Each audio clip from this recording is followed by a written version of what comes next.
সুদের পক্ষে না দুধের পক্ষে? সুদ বলে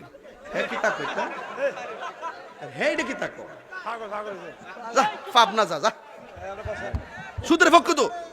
মানে হালালের পক্ষে ক আচ্ছা বাদ দাও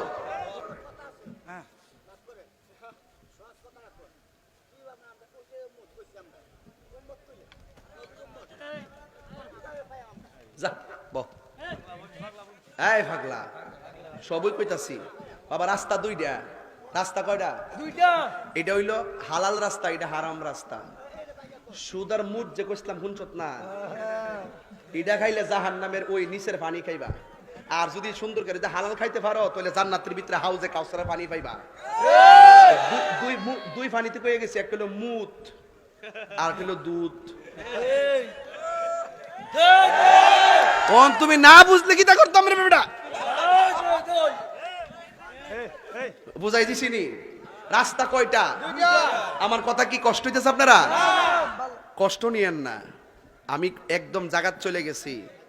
এই নিয়ামত পাইতে গেলে রাস্তা দুইটা মা আতাকুমুর রাসূলু ফাখুযুহু ওয়া মা নাহাকুম আনহু ফান্তাহু আল্লাহর পক্ষ থেকে রাসূল যা নিয়ামত এসেছেন কল্যাণকর তা করো আর যা থেকে নিষেধ করেছেন তা থেকে দূরে থাকো এখন কি সুদের পক্ষে না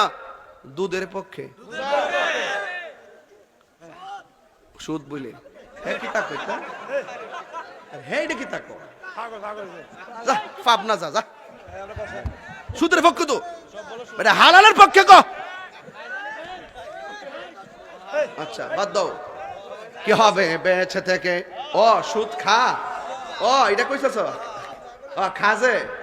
এই যে শব্দটি কই দিতেছি যাতে কপালে কি হবে বেঁচে থেকে অযথা বিদ্যা শিখে যদি না গড়তে পারি শুধু মুক্ত সমাজটাকে ঠিক কিনা শোনো আমার যুবকটিকু একটা হাত নাম আমি একটা সিস্টেম শিখাই দেই আমি যখন কমু এইভাবে তুলুম তখন এভাবে তুললে তোমরা মুট করে এমনি তুলবা কি হবে আলেম হয়ে ইমাম সেজে সমাজেতে যদি না হক কথা উচ্চ সুরে না বলিতে চাকরি বই করো যদি ছেড়ে দাওই না গদি কি হবে ধোঁকা দিয়ে আল্লাহকে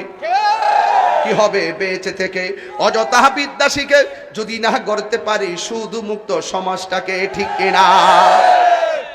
রাস্তা ক্লিয়ার না রাস্তা কয়টা একটা জাহান্নামের রাস্তা আর একটা জান্নাতের রাস্তা জাহান্নামের মধ্যে আগুন আর জান্নাতের ভিতরে সুখ আমরা কি সুখ চাই না দুঃখ চাই এখন যদি সুখ পেতে চান আপনাকে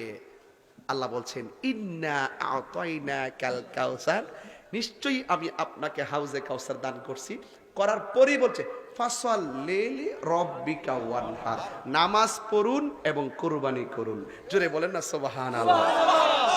কি পড়ুন নামাজ তাইলে রাস্তা কয়টা বলছি তাহলে একটা হলো হালাল আর একটা হলো তাইলে নামাজের দরকার আছে না নাই এখন নামাজ পড়ে আবার সুদও খা তাহলে এটা কি কোনো কথা হইলো তাহলে নামাজ পড়বেন সুদ খাওয়া যাবে না